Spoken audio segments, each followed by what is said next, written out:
Any excuses to the contrary should be dealt with by cultivating the opposite. Let's just get our bearings here. We're looking at the second limb of yoga. We're working on our mind and body. And why are we doing this? We're concerned with samadhi. We're concerned with establishing ourselves in samadhi. And once we've touched samadhi, once the sun has broken through the clouds and we've seen the light, we need to work on those factors which obscure the light. And we need to work on them in a way that we go beyond them. Once we've seen the light, we have to rise above the clouds that obscure the light, so that we can spend more and more time in the light of samadhi. So this is what we're doing. We are navigating through the clouds to samadhi. We are navigating through the clouds to the light. We might call this mind-body work. It's not the same as proper yoga. Yoga is about practicing samadhi. It's enlightenment practice. But there are times we just cannot do this. And there are various strategies we can resort to. Some of these were covered in Book 1. Book 1 was concerned with samadhi. And in video 20 I talked about losing the way. We lose sight of the light. And these are known as the hindrances. They are what pull us down. And in Book 2 there's a parallel to this. In Book 2 it begins again with the practice of yoga. And what's spoiling our samadhi here is the poisons which are based on ignorance. And this is what we have to deal with. These poisons pull us away from realization, from samadhi. And what Patanjali's done is he's incorporated this teaching of the 8-limb yoga, which more than likely did not originate with him. But he's bringing it into the light of his understanding of yoga, of spiritual practice, of enlightenment practice.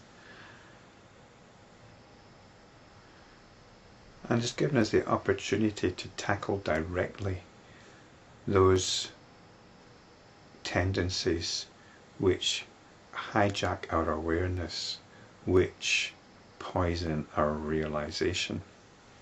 So the point here is, you need to have had this initial vision. I pointed this out previously in recounting an aspect of the Buddha's enlightenment, when long before he was a Buddha, in fact he was only a teenager, he remembered sitting under a rose apple tree watching his father plough the field. And there was a certain experience he had at that point, which he now recognized as the way to enlightenment. So that was his insight. It happened spontaneously. The sun poked through the clouds. And you're not going to get that experience by working on mind and body. It's a spontaneous experience. It hints at a particular composure with relation to all of phenomenal existence. And it's that composure that we're working on in the 8-limbed yoga. And the second limb I described as appropriate attitudes. It's a particular composure that we have to the world, which has to preempt our normal relationship with the world, our unenlightened relationship with the world. Now, limb 1 was to do with not being self-indulgent. In other words, challenging our automatic tendencies to seek comfort and to avoid discomfort at all levels physical, emotional and intellectual, mental. And the second limb was to do with this composure, appropriate attitudes. And then, after describing the second limb, he goes into the first limb in detail.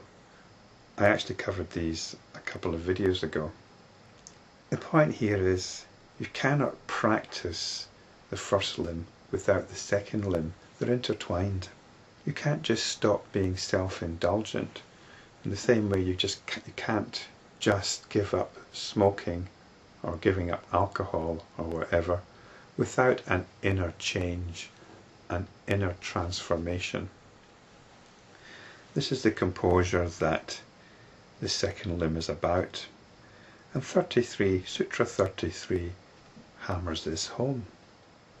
If we don't have the composure, the attitudes described in Sutra 32, then we have to work on that. We have to do something about that. The attitudes were integrity. That doesn't allow for any excuses. So if we find ourselves making excuses, we have to be quite aware of that. And we mustn't resist it. There has to be contentment. If there's a little bit of you that wants to be rebellious or is saying, well, that's fair enough, but if there are any buts, then you're not in contentment. And this is all about accepting the discomfort of not indulging our comfort zone. It's akin to not scratching the itchy spot. When you scratch a spot, it makes it worse. So we have to learn not to scratch it. We ride with the discomfort. And the final attitude was to do with studying yourself in the light of the true self. And the best way of doing this actually is through study of scriptures like Patanjali, the Buddhist wisdom scriptures, the Yoga Vasishta. If you don't feel like looking at these texts because you're not in the mood for them, well, this is a good time to pick them up. Is your spiritual practice something that you reserve for a certain time of day or a certain place? You have to make a nice space for yourself and all the rest of it. You should be able to pick up the scriptures or this text or anything similar, no matter what mood you're in. There's somebody I see now and again who seems to be very much into this sort of thing. And she said to me last time I saw her, don't you just want to forget about it all sometimes? I know what she meant. When I'm editing these videos, it's a task I don't particularly look forward to. Although once I sit down and start doing it, I get back in touch with the text and I've gone beyond my mood once again. I've remembered what it's all about. So we have to cultivate the opposite. We can't just go along with our mood. Yoga practice, enlightenment practice, is something which is ongoing. Our yoga practice has to become central.